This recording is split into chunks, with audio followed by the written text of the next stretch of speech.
There she is.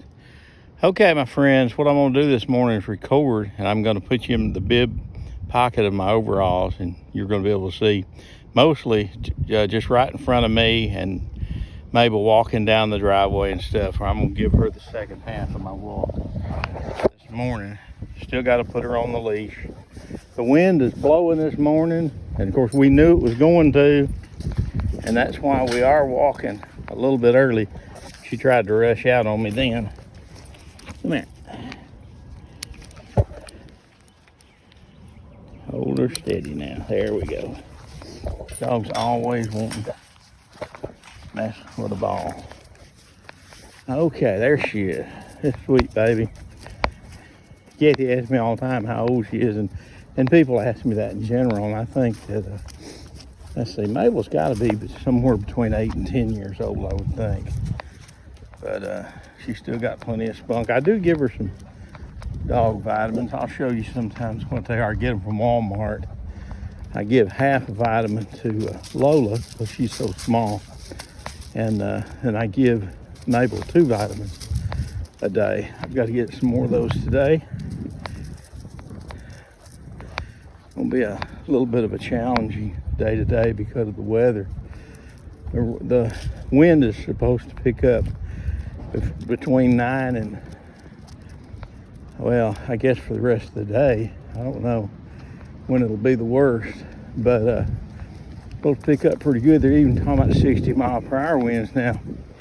Those kind of winds knock your power out because it'll catch a tree that are questionable to start with. Maybe it's close to getting ready to fall. The base of it's weak, and you get winds like that, and especially if they happen to have, and they shouldn't have, but if they happen to have any leaves in the top of them, that catches more wind too. She just wants to mark her spot. All my dogs do that. What if man, come on, what if man could develop just part? Watch this, I can walk her through the garage. Go. Even though it's crowded in here. We're not going in. And she still walks just fine through here. She might change sides on me a little bit, but she's a good dog to walk with.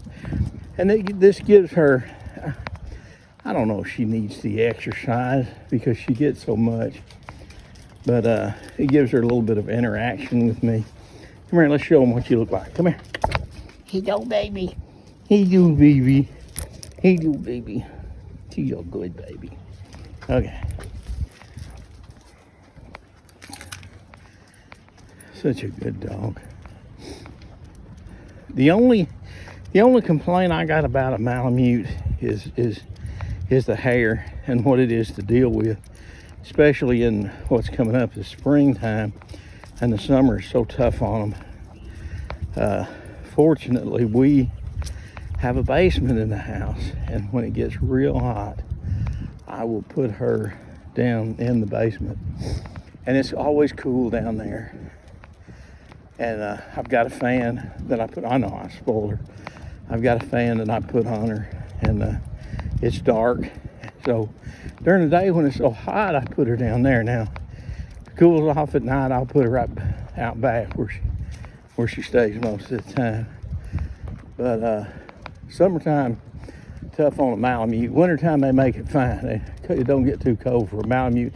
Although, I will admit that I do bring her in sometimes if I think she's uncomfortable or she wants to come in. And usually she'll let me know that by barking or making a sound.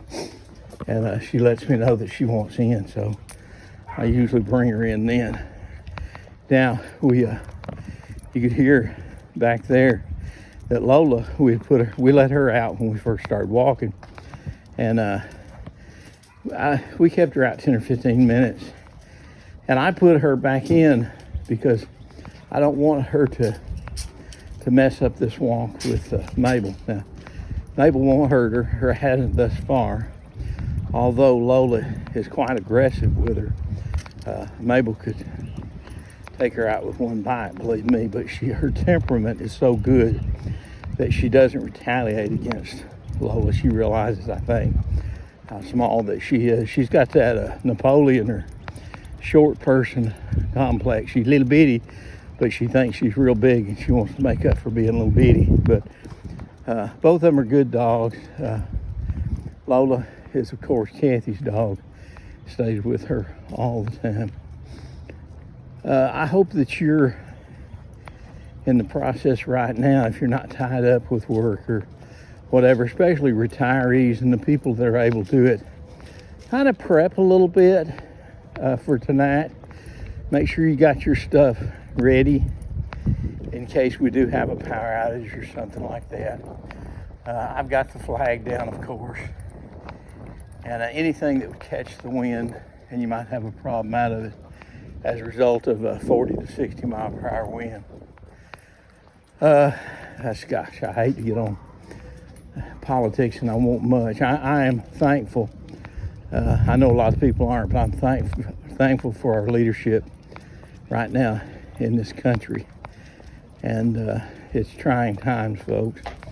I felt like the country's been going in the wrong direction for several years, and I'm glad to see that we've got leadership that's willing to use money wisely. You know, it's funny how easy it is to spend other people's money, and I think the government has lost doing the will of the people, of what they would be willing to have their tax money go towards. And I think it's a crying shame. It's really upsetting to see some of the things. There are some things that are good, and they've got to go through there and find out what those are and keep them, and get rid of the other stuff, folks. The stuff that is just outlandish and wasteful. We've got to, it's like any household, government's got to trim the fat.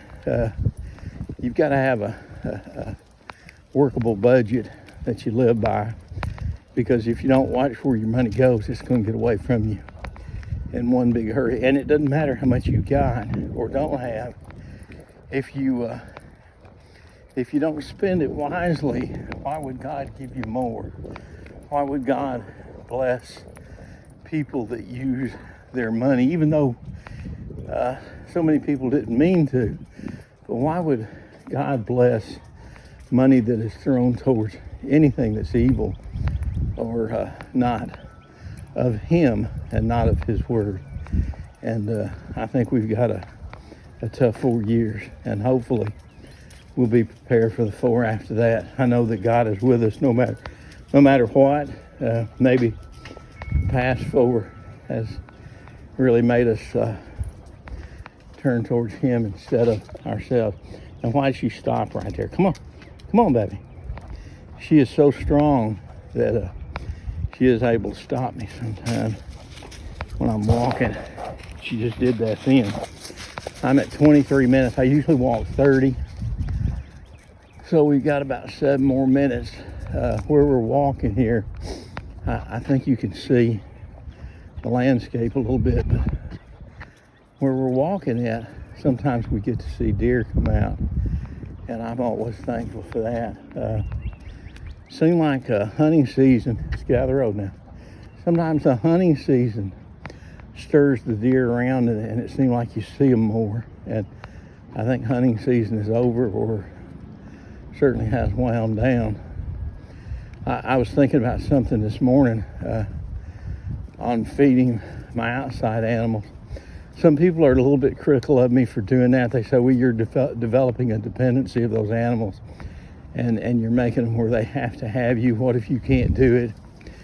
And anytime I've ever been tied up in my lifetime, let's say we went on vacation for a few days, I'd always line up somebody else to do what I was doing. I wouldn't just leave them high and dry.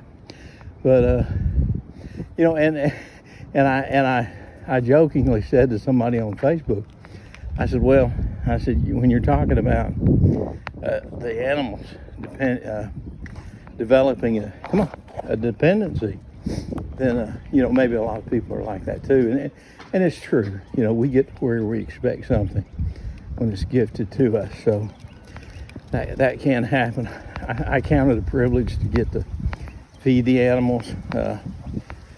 I don't think we can erase what God put into them, their instinctive ability to hunt and find their food and eat it. So just like Mable, if something gets in our backyard, it's not supposed to be there, and I'll say an opossum or a possum, for example, had 2 or 3 get back there in the last 10, 15, 20 years.